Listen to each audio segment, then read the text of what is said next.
Praise road પુષ્ટલી Macwan મારી YouTube channel Gujarati Bible સ્ટડીમાં તમારું સ્વાગત છે। મારી ચેનલને આજે અત્યારે આગળ તમે સબસ્ક્રાઈબ કરી લો અને સના જ્ઞાનમાં તમે વધતા જાઓ।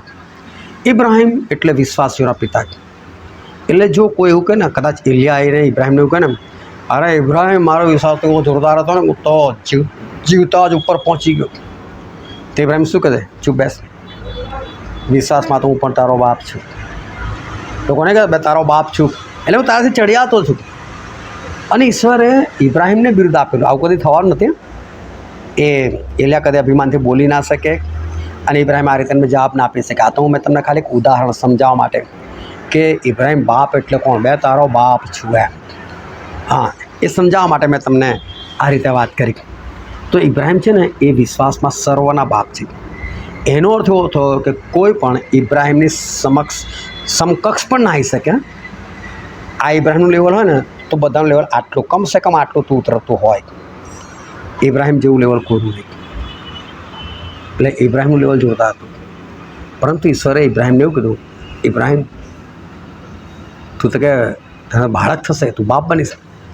તો બાઇબલ એવું કહે છે ઇબ્રાહિમ ઊંધો પડીને હસ્યો, હું 100 વર્ષનો બાપ બનું, મારો છોકરો થાય, 90 વર્ષે શું મા બને? બોલો એવું બોલીને ઊંધા પડીને હસ્યા। શું ઇબ્રાહિમ અવિશ્વાસી હતા? શું ઇબ્રાહિમને ઈશ્વર પર વિશ્વાસ નહોતો? ઇબ્રાહિમ કેમ હસ્યા? એની પાછળ રહસ્ય શું છે એ જાણવાના માટે આ વિડીયોનો તમે આખો જુઓ।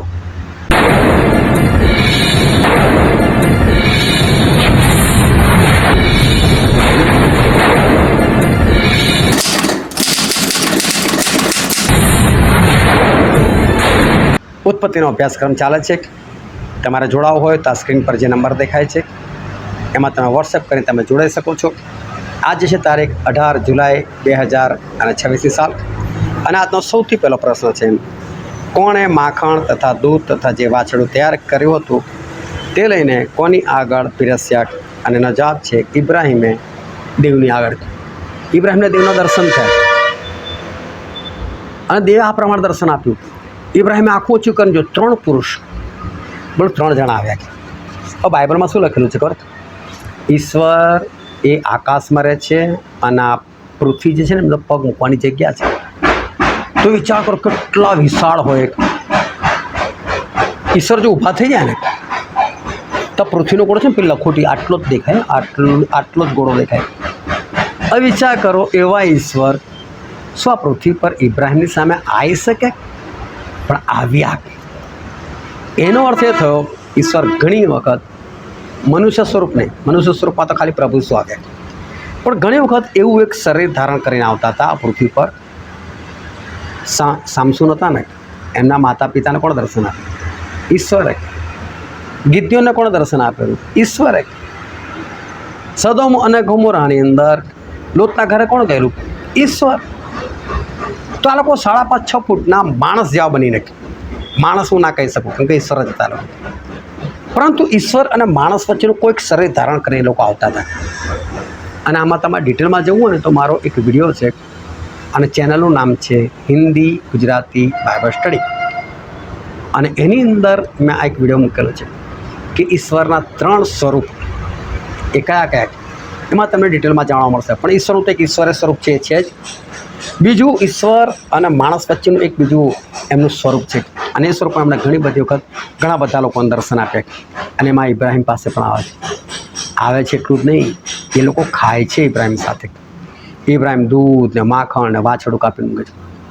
હવે વિચાર કરો કે ઈશ્વર કેટલા બધા મોટા છે, એમને કદાચ ખાવું હોય તો આખી પૃથ્વીનો ખોરાક પણ એમને ઓછો પડે, એટલા મોટા છે। પરંતુ કેવા બનીને આવેલા?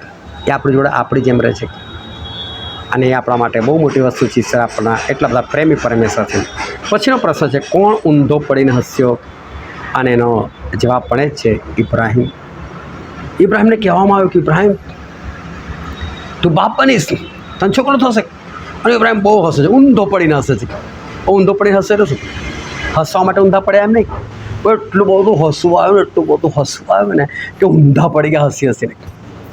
અને પાછા વચ્ચે બોલતા બી ગયા હું 100 વર્ષો મને બાળક થાય।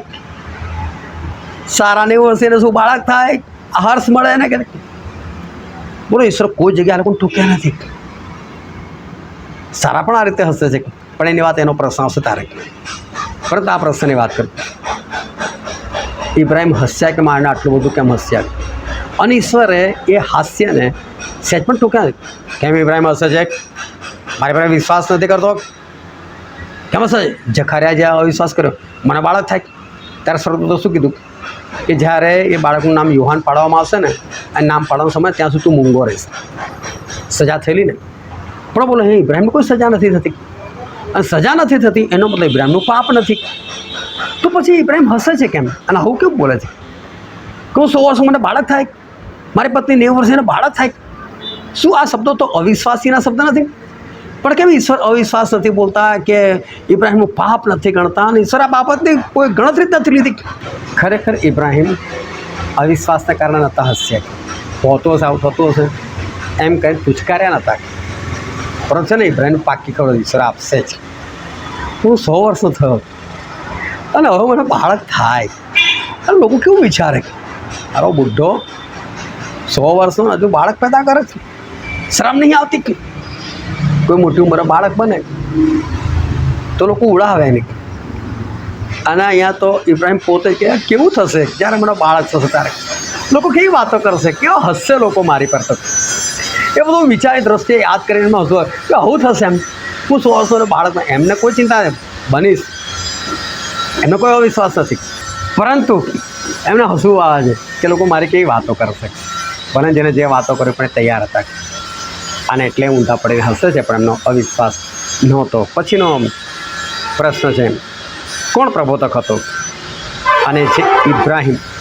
બોલે ઈશ્વરે ઇબ્રાહિમને પ્રબોધકનું માન આપ્યું, એટલે કે પ્રબોધક છે એવું અભિમેલેકને કહેવામાં આવે છે. પછીનો પ્રશ્ન છે, કોણ વિલંબ કરતો હતો ત્યારે યહોવા તેના પર કૃપાળુ હતો? અને જવાબ છે લોત. લોત વાર કરતા હતા ઘરેથી નીકળવા માટે, પણ ઈશ્વર કૃપાળુ હતા. બાકી વાર કરે તો ઈશ્વર ગુસ્સે થઈને તું ઉંમર ભાઈ જા. પણ ઈશ્વરની કૃપા હતી તો લોતને બચાવ્યો અને એના હાથ પકડીને એને બહાર લઈ ગયા. પછી તો એમની પત્ની તો ના જ બચી. પછીનો પ્રશ્ન છે, કદાચ તે નગરમાં 50 ન્યાયી હોય તો શું તું તેનો નાશ કરશે? એવું કોને કહ્યું? અને એનો જવાબ છે ઇબ્રાહિમે યહોવાને કહ્યું. હવે શું થયું કે યહોવા બાપ ઇબ્રાહિમ પાસે ઊભા રહે. બીજા 2 યહોવા સોદોમને ગોમોરામાં નાશ કરવા માટે ગયા.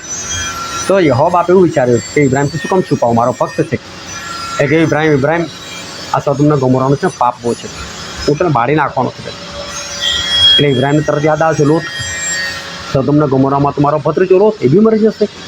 એટલે એને બચાવવા માટે એટલે ઇબ્રાહિમને શું લાગ્યું હશે, કદાચ લોત પણ પાપી છે, લોત પણ પાપમાં છે, કે લોત ન્યાયી છે ને મરી જશે. જે બી એમને પ્રશ્ન થયો. હવે જો જે માણસ સારા હોય ને એને બધા સારા લાગે. એક નાનકડી વાત યાદ આવે એટલે તમને કહું.